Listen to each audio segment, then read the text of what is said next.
Maligayang pagbabalik mga kasolid na Oya Inoue latest interview. Luis Nery posibleng magbayad. Fight kansilado na. Kinumpirma nga yan ng WBC President na si Mauricio Sulaiman. Jerwin Prettyboy Ancahas ready to rumble na. Yan ang ating mga pag-uusapan. Para sa ating unang balita, nalalapit na ang laban ng ating pangbatong si Jerwin Prettyboy Ancahas para sa WBA Bantamweight title kontra nga sa kasalukuyang kampiyon na si Takuma Inoue. Ayon niya sa ating pangbatong si Ancahas, kumpiyansa nga niyang maiuwi ang titulo at matatalo niya itong si Takuma Inoue. Ito nga ang naging pahayag ni Jerwin. Kukumbinsihin nga daw niya itong mga hurado at sinisigurado daw ni Jerwin Ancahas na madudomina niya itong si Takuma Inoue sa bawat round ng kanilang bakbakan. Ayon din nga dito sa MP President na si Mr. Sean Gibbons, sure win na nga daw ang panalo nitong ating kababayang si Jerwin Prettyboy Ancahas.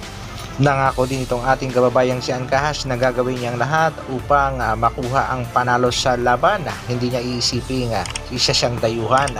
Pagdating naman sa kampyong si Takuma Inoue, napaka-humble din itong si Takuma Inoue mga kasolida, dahil ayon nga dito kay Takuma, mataas nga daw ang respeto niya dito kay Jerwin Prettyboy Ancahas at hindi niya iisiping siya ang kampiyona sa araw ng kanilang bakbakan at gagawin din daw niya ang lahat upang madepensahan ang kanyang WBA Bantamweight title.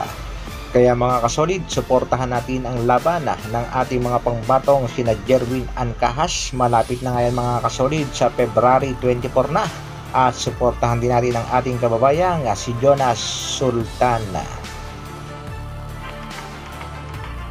Sa kabilang balita naman mga kasolid, rematch sa pagitan nitong si Terence Bud Crawford kontra nga dito kay Errol Spence Jr. Tinuldo ka na nga yan mga kasolid. Kumakalat nga sa kasalukuyan ang balitang hindi na matutuloy ang rematch na yan mga kasolid. Bad news, Errol Spence versus Terence Crawford fight cancelled. Nagbigay na rin ng pahayag ang WBC President.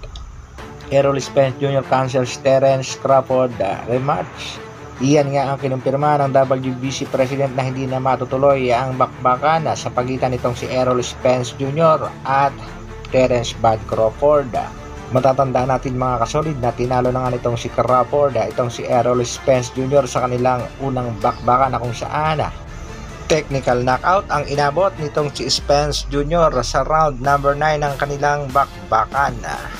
At dahil kansilado na nga ang bakbakang Crawford at Errol Spence Jr., posible kayang matuloy na ang bakbakang Pacquiao kontra Crawford.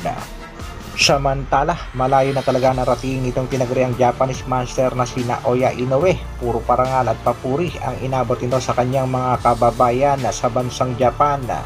At sa latest interview nga mga kasolid dito sa Japanese monster ay natanong bakit wala pang official announcement ang kanyang laban kontra nga dito kay Mexican bad boy Luis Pantera Nery. Ayon nga sa isang Japanese boxing fan, she is truly a living legend. All of Japan is excited to see Nery's crying face in the next match. Pero hindi nga nasagot ni Inoue kung bakit hindi pa nagbibigay ng official announcement ang kanyang kampo. At dahil nga dyan ay may nakapagsabing, I wonder if the reason they can make an official announcement is because they put very strict condition on Nery's side and Nery's side is reluctant. At kung sakali nga daw mag-overweight itong si Luis Pantera Nery, he will have to pay a penalty and there will be no match.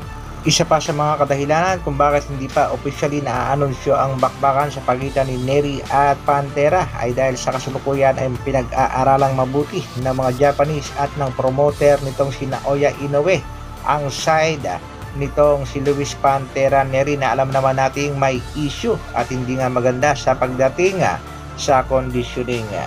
Kaya hintay-hintay na rin din tayo mga kasolid sa official announcement ng bakbakang Luis Nery kontra Naoya Inoue. Para naman sa ating huling balita mga kasolid, marami nga nagtatanong kung nag-start na ba ng training ang ating pangbatong si Cuadro Alas General Casimiro prior sa kanyang nalalapit na laban. At kinumpirma naman itong si Jason Casimiro na meron na nga daw kalaban at hinihintay na lamang ang official announcement ng Treasure Boxing Promotion. Bagamat hindi natin nakikita kung nag-start na ba ng training ang ating pangbatong si Angas ng Pinas, pero sa palagay ko nagbe-basic conditioning naman dahil kitang-kita naman na medyo okay naman ang kasado ng kanyang pangangatawan.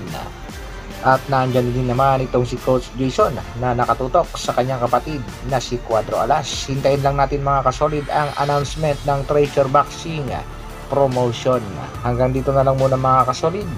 Maraming salamat sa patuloy na pagsuporta at panonood. Isang like naman dyan, at sa mga bagong mapapadaan sa ating munting channel, alam na, mabuhay. Dr. Alvin Vlogs. Brr.